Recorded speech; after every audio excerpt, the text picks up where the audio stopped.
Morning, sir.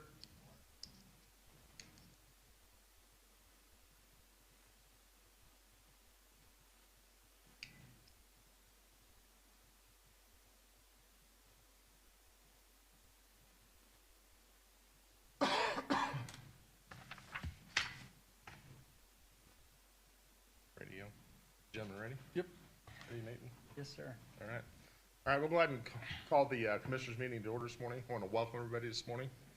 We've got Josh Jones from the Greater Vision Church this morning for prayer. Morning, Josh. You just come up to the podium here.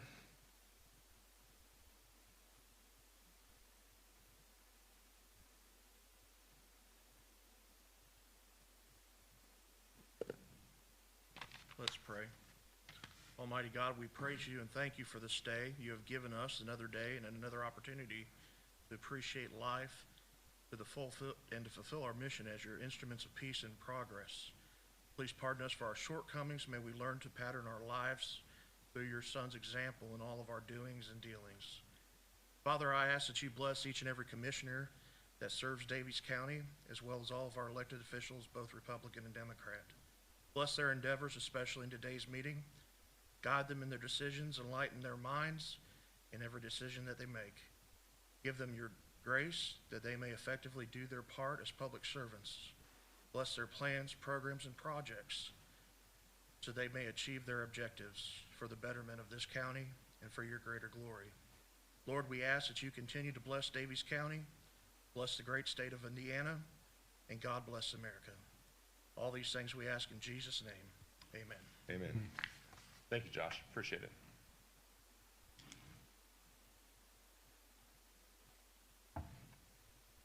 All right, we got the meeting minutes from January 10th meeting. Gentlemen, have a chance to look those over. Yes, I did not see any changes. Got anything wrong? Nor do I. Corrections or anything?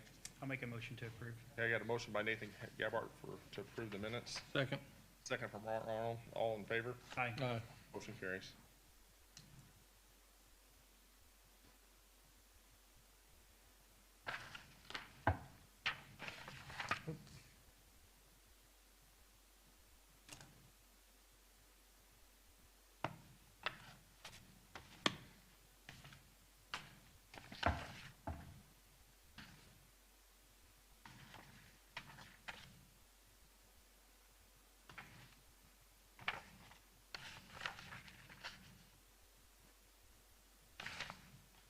All right, highway meeting, Chris, morning.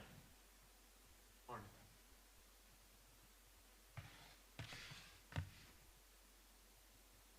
I guess I'll start off. I got a couple LPA vouchers again. I'll go ahead and read them.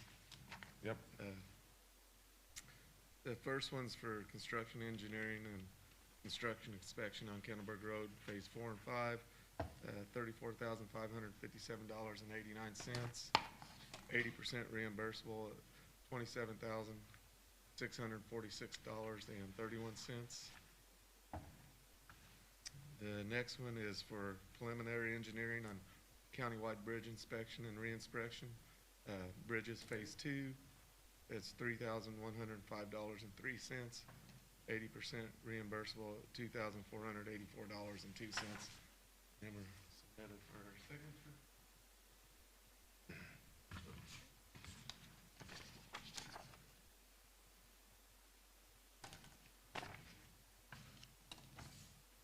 And, oh, I gotta wait for you.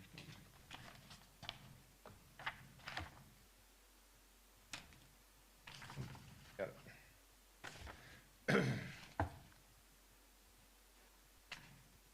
The second one was for SJCA. I don't think I said the company's name. Yeah, SJCA, yep. Bridge inspection. All right, we've got one LPA claim voucher here for Lockmiller Group in the amount of $34,557.89 of 80% reimbursable of $27,646.31. And the second one is for SJCA Group in the amount of $3,105.03. 80% reimbursable of $2,484.02. Look for a motion to approve both these LPA claim vouchers, single signature. So moved. Got a motion by Nathan Gabhart, Second. Second by Ron Arnold, all in favor? Aye. Aye. Motion carries. Go ahead, Chris. The next thing I have is the Form 96 contractor. We had awarded the CCMG 2021-2 grant milestone, and just submitting this with the signatures on it from the commissioners, that we did accept that deal. I think we accepted it last week, but, or last meeting, but didn't have the The signatures, yeah, we did get them signed, so this is for, this is Glendale Road? Yeah, the Glendale yeah. Road project, the CCMG Yeah. project. And that's supposed to start paving, they're looking in May to start that. It should take them 3 weeks to do everything, about a week to do the paving, and a week to do, week and a half probably to do the milling and the approaches and everything. But yeah, that's in May. We've got a couple culverts we're changing out on that project. And we do have one big box structure that we're gonna change out, between 700 East and 800 East. So we will do that as the highway department before they pave it. Right. The Kennelburg Road update, they have sent me a schedule. There's gonna be crews working on the Kennelburg Road, putting in dressings on culvert pipes for driveways, and there'll be a couple day closures here and there. The road's still closed, but they're gonna start changing out some pipes across the road to get ahead of things. Just some small crews until March. Then in March, they're planning on bringing the concrete crews in and the paving crews, and start paving, getting the first phases paved. So that's March 22nd. And then I've been asked a couple different times about dates. They're planning on October 2022 is to have the whole road paved all the way through to traffic. The official opening would not be till June of 2023. But that's to make sure that everything's done as far as the seeding and the side slopes and the banks and everything. So right now they're planning on October 2022 to have it open all the way through the whole corridor, but the official opening won't be till June of 2023. The Montgomery Bridge 155 project update. I've got the official letter for the grant fund financial commitment from the county to them. Yep. That was, your signature signed on it, so I just wanted to submit that. Yep. We didn't make that official.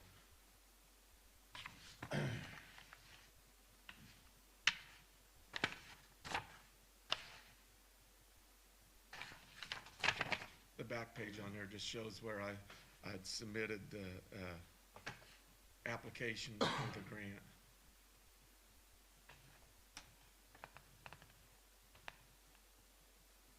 And it was submitted successfully, I guess. Now Not we- saying that we got the grant yet. Daviess County Highway Department, the commissioners sent out a financial letter to the NDOT, saying, to tell them that we would pay our share of it. Looks like the application card, the local funding and for the application of 2022-1 is $624,350, and that was our commitment for that project. You guys have any questions on that? If not, I'd like look for a motion to approve this letter to NDOT. So moved. Got a motion by Nathan Gabhart. Second. Second by Ron Arnold, all in favor. Aye. Aye. Motion carries. And they're saying that we should know in May whether we receive the grant or not, how much it is. And if we do receive the grant, talking to the engineering firm, that they would, 2 weeks after we receive the grant, if we get it in May, they would have the project for letting, and then in June, they would plan on construction on the bridge and have it completed by the end of the year. Sounds like a pretty hefty timeline to get that done. Hopefully, Yeah. hopefully that's right. Yeah, Chris, on the grant, a lot of the time, the auditor's office likes to track those, so just make sure that they're aware of timing and anything that you need from them. okay. And I think I probably need to do a better job of getting the forms to the ladies to put in the commissioners' packets ahead of the meetings. So we talked about that this morning at the highway meeting, so I'll do a better job of getting that stuff to them. I think that is all I had then. All right. You guys have anything else for Chris this morning? You don't want to keep him up for any longer than he has to be. No, he's good. No, I appreciate it, Chris. I'll let you get back to work. Thanks a lot. All right, stay warm out there. Bunch of indoor jobs today, right? All right, next item agenda is the Title VI and ADA program. We have using Judy Toman to update our ADA and our Title VI. And this is just a letter to NDOT stating that we're working on it and it'll be ready by July. It's like, yeah, July of 2022. And just a letter, signature letter back to NDOT to let them know we're in the process of updating everything. So we're in compliance with everything for any federal highway projects. Sounds You guys good. have any questions on that? If not, I'd like to look for a motion to approve this letter to be sent to NDOT. So moved. Got a motion by Nathan Gabhart. Second. Second by Ron Arnold. All in favor? Aye. Motion carries.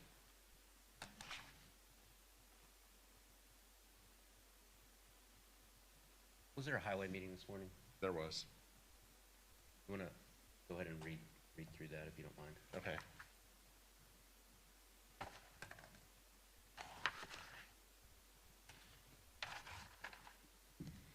What'd I do with it? It's here somewhere. There it is. We did have a Daviess County Highway Commissioners meeting this morning at the Daviess County Highway Department for a highway meeting. Present was Chris Winkler, Michael Taylor, Nathan Gabhart, Ron Arnold. Michael Taylor called the meeting to order. We talked about chip and seal, boiler for heat, the M4 heat at the highway garage, some tiling, talked about buggy traffic on blacktop roads and how to address that. That was about it. Nathan motioned to adjourn and Ron seconded it, so that's the meeting at the highway this morning. Thank you.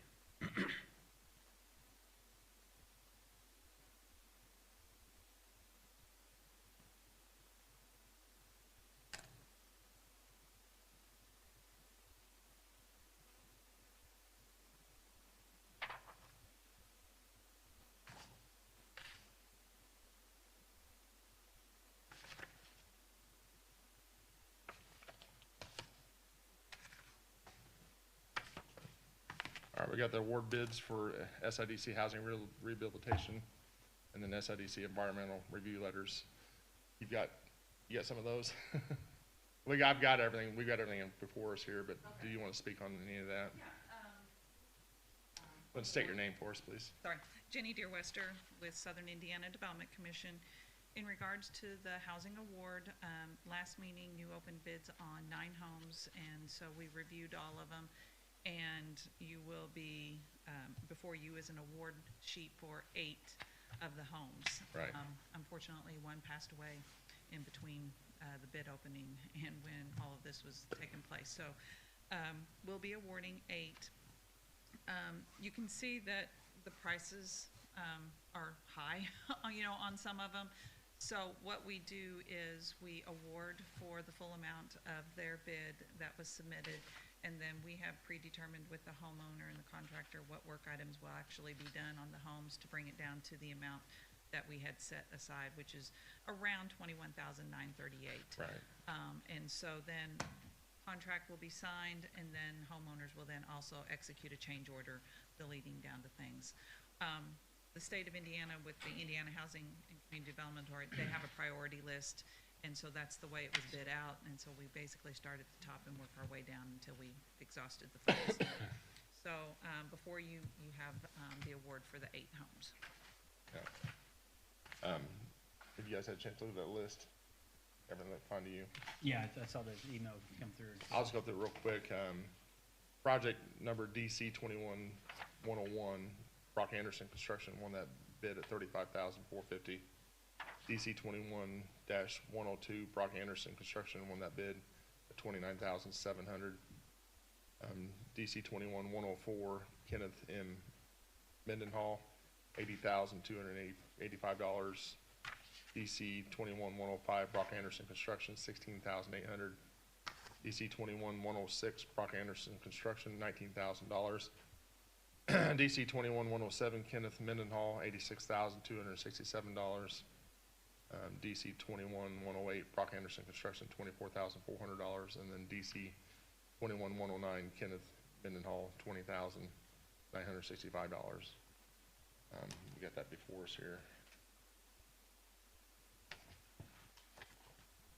This is just information here. So, you guys have any more questions on those bids? If not, I'd like to look for a motion to approve those bids. So moved. Got a motion by Nathan Gabhart, Second. second by Ron Arnold, all in favor. Aye. Aye. Motion carries. All right, Okay. thanks a lot, appreciate it. Thank you.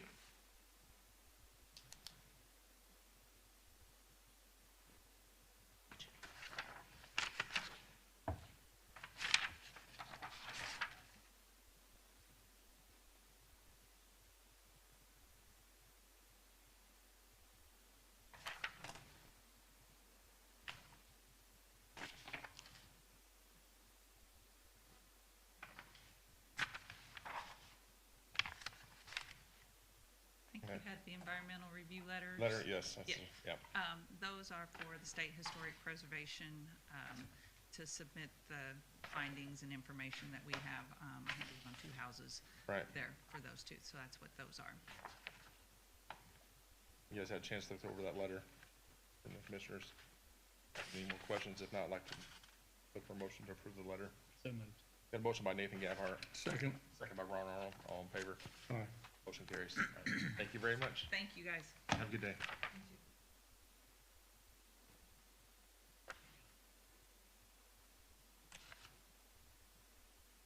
All right, award bids for corner perpetuation. I can't even say that word.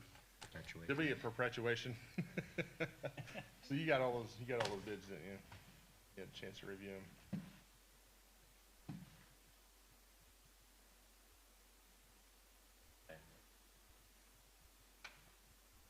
So, submitted to a handful of local survey providers. My understanding, the low bid was $63,650 from Landmark Survey.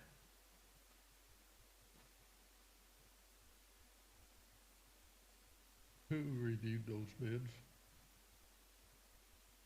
Got 'em right now. These were the 3 bids that were, I think Sean's one that reviewed them. Mm-hmm.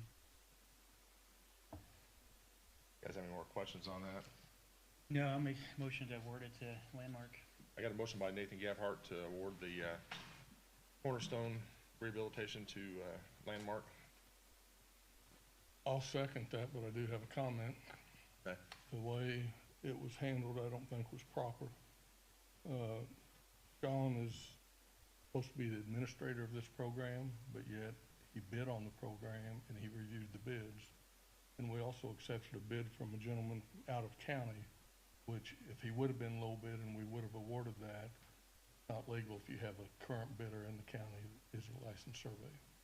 So if you follow section IC 36-2-12-11, we did not follow the guidelines. All right. could you pass that out to the group just so that we can see it? Or email it ahead of See, time? if you want to email it to us, yeah. Well, no, we're fine where we're at. We can award the bid, but next time we need to do it properly. Right.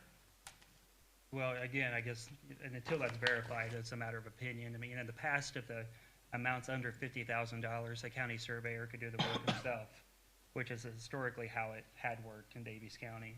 However, Sean wanted to make sure it was a public process, so therefore he bid it out as the Accept the entire bids. project, and he was not the highest bidder, so we awarded it to Landmark. So from my experience, I mean, the auditor, the attorney, the proper people were involved. So I just want to make sure that there's no insinuation that the county surveyor did anything. Oh, no, not at all. Sure. It's the process, and again, there was a situation that, in Greene County a few years ago where they awarded a bid to an out-of-county surveyor, and it got, basically, they had to go back and reject it. And I don't want to find ourselves in the same situation. Would you go ahead and send the statute to everyone so we can look at it and just be Well, aware? it's IC 36-2-12-11.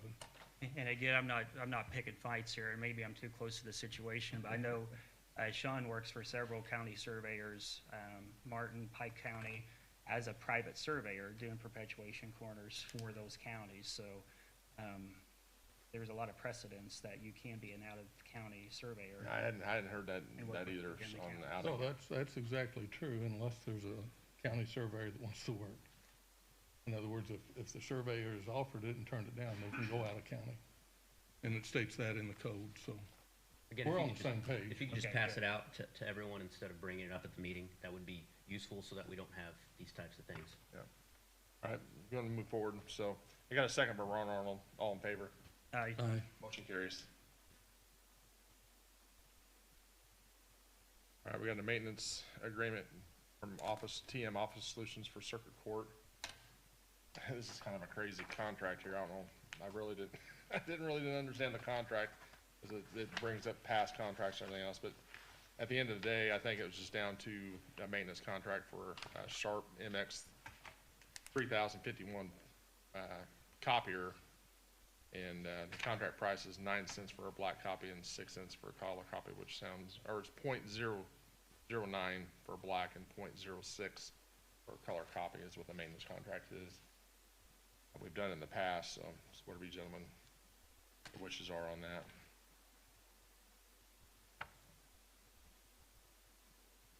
You have anything on the contract? No, I don't. I mean, I guess in a dream world, I wish all of our contracts were like streamlined and we had like one county contract. Right. It seems like we have We departmental got more than, contracts, but yeah, they're different.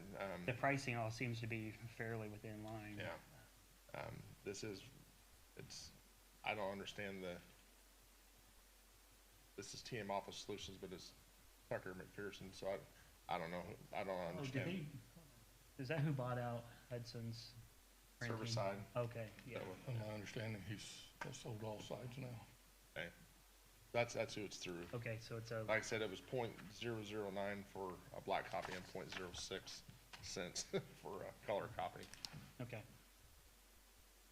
If you guys want to approve the contract, look for a motion to approve. So moved. Got a motion by Nathan Gabhart, Second. second by Ron Arnold, all in favor. Aye. Motion carries.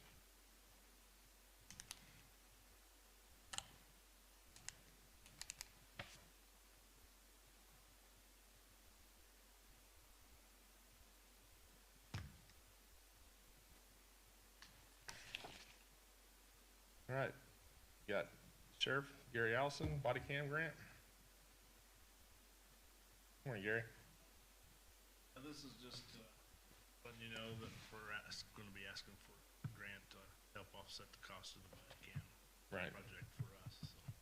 So. The amount requested is $22,400, and that's just a 50% match of what you guys, Well, there's billing issue. it's everything. They won't pay for storage, they'll just pay for the camera itself, so we have to separate the cameras separate. That's what we think the cameras will cost out of the project. Okay. So that's just a portion of that overall project. But you guys, the grant says it's a 50% match, so that is, and you have to match that no matter what, then whatever else is in your project then. I guess you got the funds and everything else to pay your 50% match. It was put in the budget this year. Okay. You guys have any more questions for Gary? I don't think so. Ron? No. I'd look for a motion to approve the grant in the amount of $22,400, which is a 50% grant for the Sheriff's Department for body cams. So moved. Got a motion by Nathan Gabhart, Second. second by Ron Arnold, all in favor. Aye. Motion carries. Thanks. Gary, appreciate it.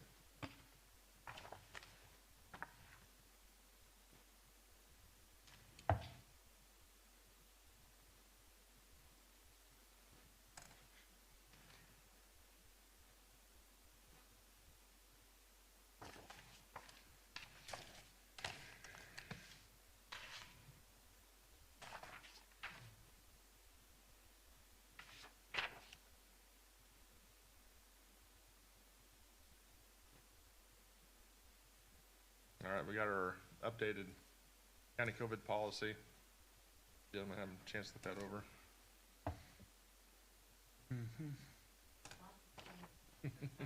Okay, I didn't even see you sit back there. Morning.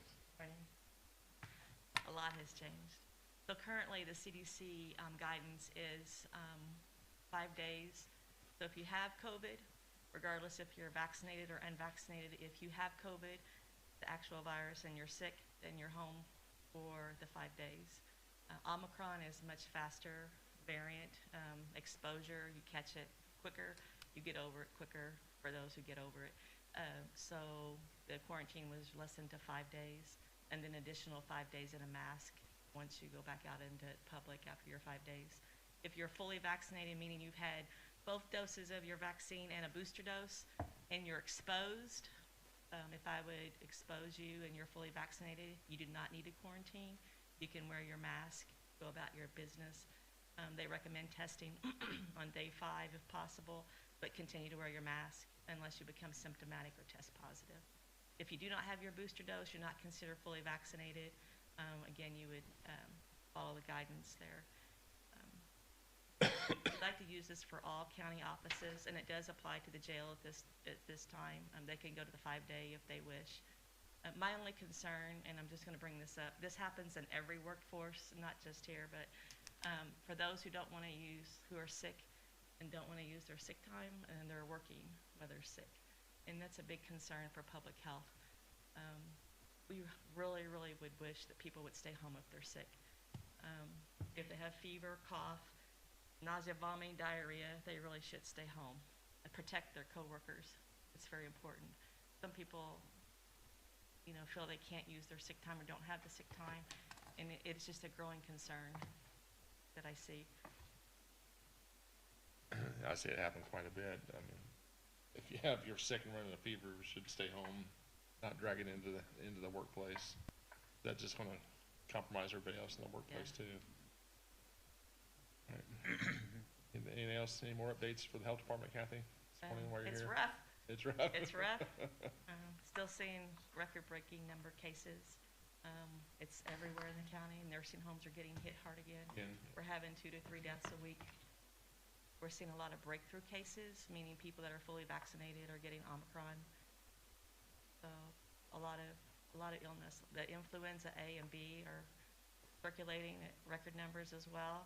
RSV is high this year. There's a really bad stomach bug going around. It's just A little everything this year. yeah. But other than that, everything's okay. Yeah. But if I could just encourage everyone to stay home if they're sick, Yeah. that would just I would too, yes. that would help so much. I mean, it's hard. It really is hard when you're a workaholic or you have a family, and it's really hard. But if you could think about others, just till you get over your acute illness, Right. then get back to what you love to do. But Yeah, it does make a difference to stay home when you're sick. it sure does. Right. Thank you. Thank you, Kathy. All right, thank you. Hey, do you guys have any more questions or anything about the updated county COVID policy? No. I'd like to make a motion to approve it. So moved. Got a motion by Nathan Gabhart, Second. second by Ron Arnold, all in favor. Aye. Motion carries.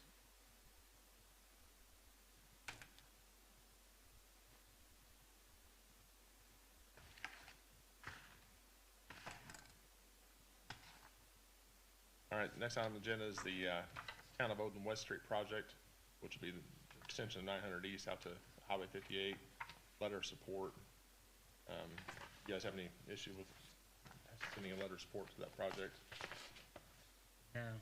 Ron? Hopefully they'll be successful this time around. Yes. Yeah. I look for a motion to approve the letter of support from the commissioners to the West Street project for Odin for NDOT. So moved. And a motion by Nathan Gabhart, Second. second by Ron Arnold, all in favor. Aye. Aye. Motion carries.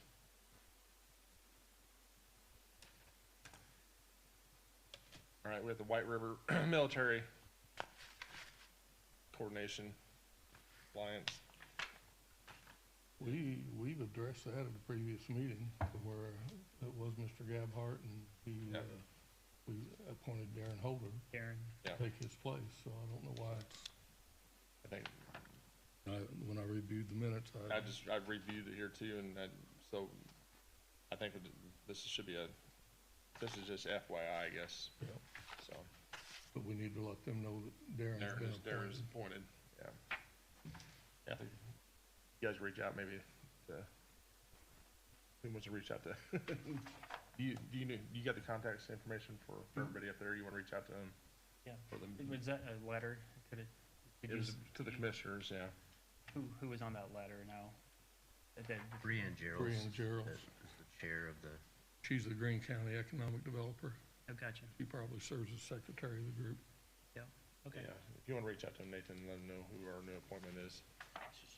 Yep. we just gotta let them know that it's Darren. They Gotcha. just have Darren reach out, or give them Darren's email address too, so they can reach out for contact information.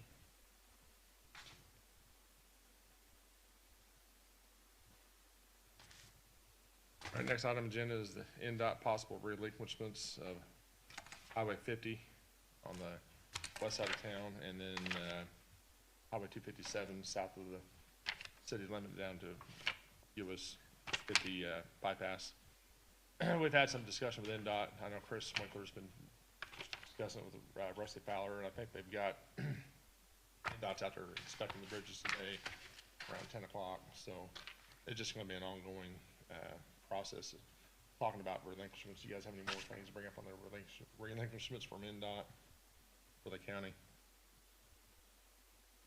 If not, I Not guess, at this point. if not, just gonna be an FYI.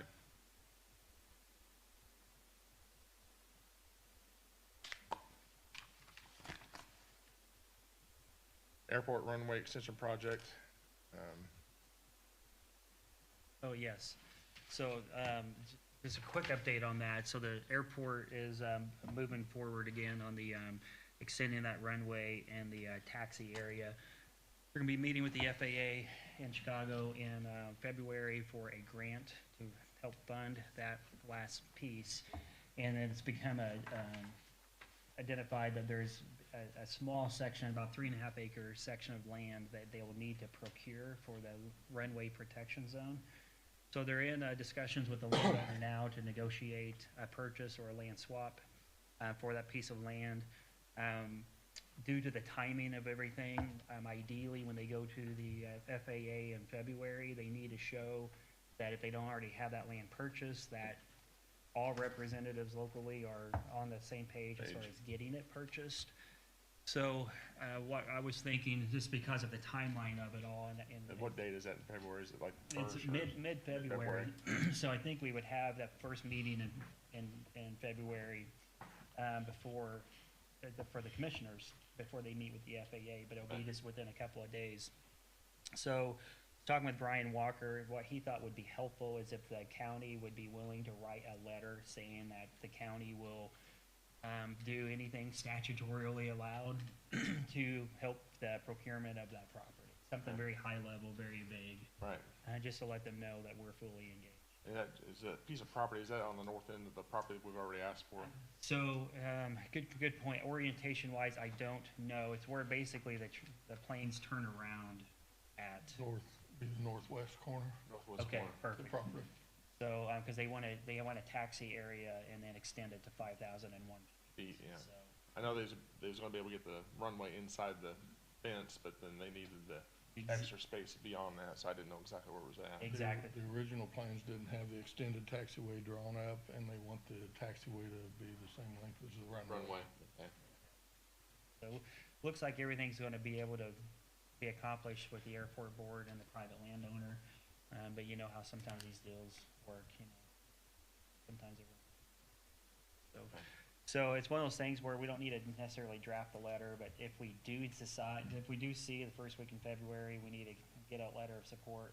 I need to have the ability for a grant to draft a letter, Draft a letter, yeah, without us having to have another meeting. yeah.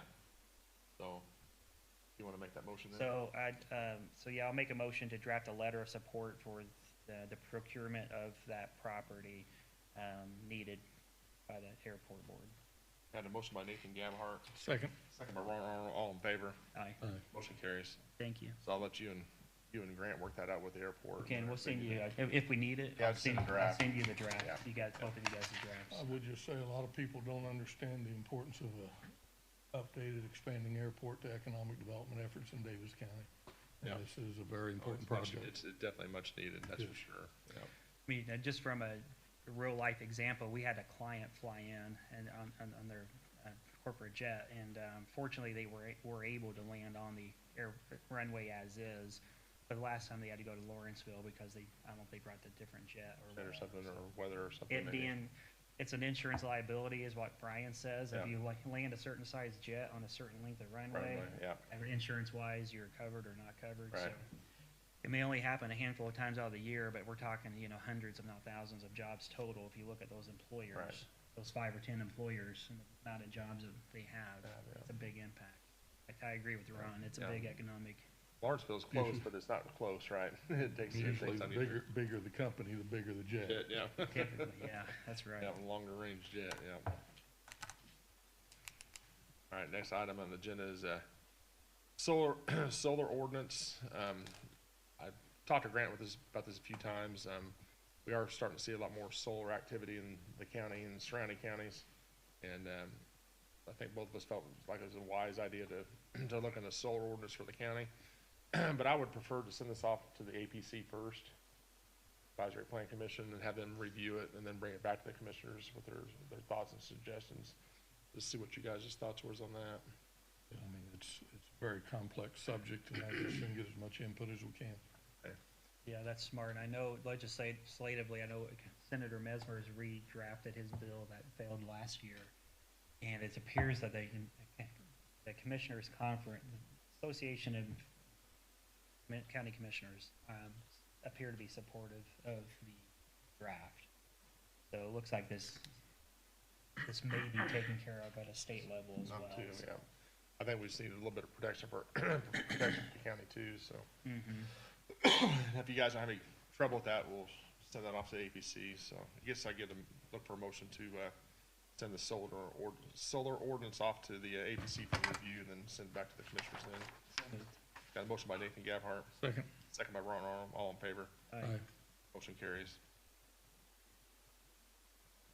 Then we got the UMR COVID cost share waiver. This went out in a bunch of emails the other day. I was trying to keep up with it. This is the waiver or the,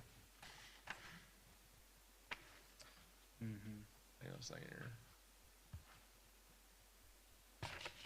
Yeah, currently, the way we had it set up is anything COVID related, we're paying 100% There you go, up yeah. through January 1st. And this extends it through April 15th.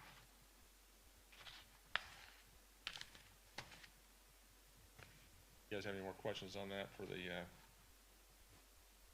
waiver? I do not. No. Okay, so look for a motion to approve the waiver till April 15th, 2022, then what we do after that. So moved. Got a motion by Nathan Gabhart, Second. second by Ron Arnold, all in favor. Aye. Motion carries.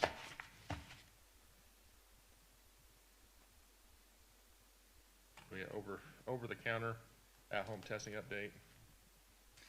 And then, you want to speak on that, we have to. Yeah, just real quickly, yeah, I mean, this kind of hit our space in the private sector. So 5 days before our January 1 go live, we got word from the federal government that we had to require that our clients, I'm talking true scripts on this, with the hat I got on now. Our clients had to allow 8 tests within 31 days was technically the law. So, to our members with an average cost of $12 per test. So that was kind of dropped on everyone a few days before their plan year started. So we encourage all of our clients to run it through the pharmacy side. You go to the pharmacy, they basically run it through it like a prescription and a Right. zero cost share. And then our PBM will figure out, can you get 8 at a time? Is it 1 every 3 days? So they can figure out those plan parameters. Okay. And that's if you can even find the things. But all we have to do is, Is it becoming difficult to find them even over the counter now? yeah, I think so right now, because you can get 8 at a time for free. When anything's free, people Just usually grab 'em up. tend to go and scrape them up. So basically, we're mandated by the government to provide 8 tests every 30 days. So that's actually part of our plan now. Anything above, like, they go back for 9, still through UMR, and then it's copay on that, or how's that work? What's that? If they need the 9th one in the month's Yeah, time? it's on them, because the way you should test, I I don't know how it is parameters, either. but most people aren't testing every single day. And then once you've got COVID, then obviously you've got natural immunity to it, so you shouldn't need Testing on that. Well, testing. even after you have COVID, even the week after, 2 weeks after, you still got the dead cells in there to make it positive, right? Yeah. Yeah. So, yeah, they were tested. They would test every day if someone else paid for it, for sure. They would test every day. That's why we got to have parameters Crazy. in place. Parameters for everything. Nothing's free, right? Yeah. So it's 8 per 30 days. So, and running it through the pharmacy side would be the most convenient for our members. Members. Okay. That's just an update. I mean, I don't think we need any action on that, do we? Nope. All right, I think that's about it. You guys have anything else? Well, I had requested 2 items we put on the agenda that was on the initial agenda that for some reason got pulled. And There was 2 items on the agenda that I actually took off the agenda because we weren't ready for them. Grant did, we had the one, you asked for the one for the county attorney's amendment contract, and Grant did give me a finalized amendment yesterday, I think. So I asked him to push it off to the first meeting in February. well, I'm not so sure it's for us to decide. I think it's up to the council to decide benefits. So I think he should go in front of the council to get it approved, and then it can be added to the contract. You know, I mean, it's already in place. I mean, I don't know. I mean, if we want to go through that process, I mean, it would have to be pushed off to the. Yeah, the second meeting in council February. approves the funding. We approve all contract languages, so we would approve it in the contract, and if the council chose not to fund it, then that would be their prerogative. And it's a benefit already in place. It's been in place as long as records have been kept. Yeah. Well, the situation with the attorney contract, though, some attorney contracts have benefits, some don't. And again, I have no problem with the benefits, but I think they need to be outlined in the contract. Yeah, that's what Grant's got. So you guys today, I sent the reply back. I looked at the draft over and asked Grant to send it out to the commissioners. And Okay, and then the other item, which was the closeout on the annex, who's gonna write that closeout report? well, we're getting really close to having done, but I don't have all the final payments in yet. So as soon as it's Who will be done, responsible for writing that report? well, I was going to go through it, but we'll probably have to get somebody to go through it, finalize it. Well, I would like to give them a little direction when we decide who that's gonna be, because the people that would normally do it are no longer engaged in the project. Right. So, and then there's just some questions around that I have as far as the budget. I don't think we've actually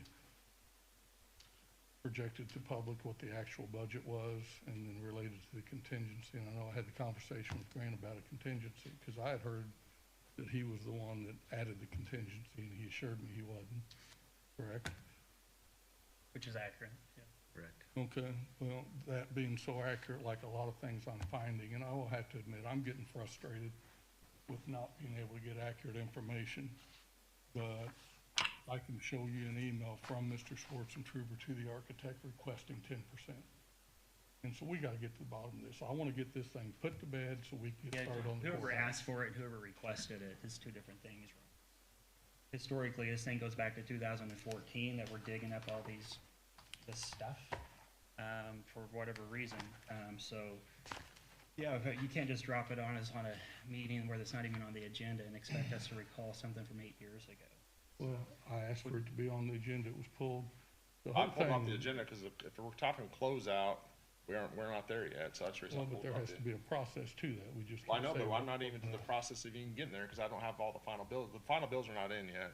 That's why I pulled up, this is my agenda. I can put whatever I want on there. I'm the president, so we are not to the finalization of the project, so I can't start closing it out, but once we get there, I can.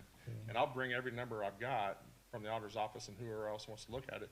It's also landing on Patty's, table up there, down to the penny of what's spent on this project, so it's a moving project. We bought houses, we added parking lot to it, more parking lot, Right, and bought I piece of don't- property back here, I so. don't think it has ever been properly accounted for. I've got taxpayers asking me, and it's just like this building, it's a beautiful building. I think we paid a lot more for it than we needed to, but I've had people that have asked to see it, and I don't know whether we've not had an open house because of COVID. I've had people in here after ours looking at the facility, and At again, the they same time, rave over it. COVID hit in Yeah. 2019, so, Yeah. yeah, COVID kind of changed our our groundbreaking ceremony, Yeah. just a And little. I think we will have a groundbreaking ceremony as soon as we get the parking lot finalized. We got a few more projects to do on the parking lot over here, just some striping to do and finish up the alleyway and a few little electrical problems, and we'll have that taken care of also.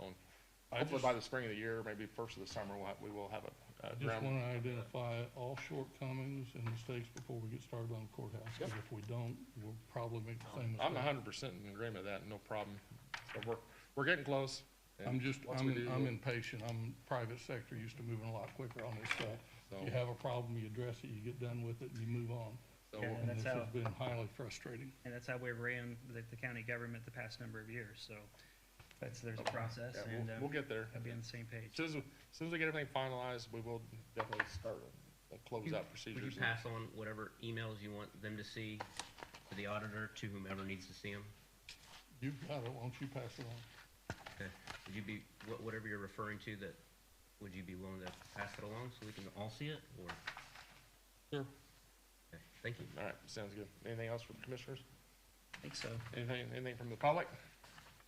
If not, I'd like to look for a motion to pay payroll, pay claims, and adjournment. So moved. A motion by Nathan Gabhart, Second. second by Ron Arnold, all in favor. Aye. Motion carries. Thanks, gentlemen. Thank you.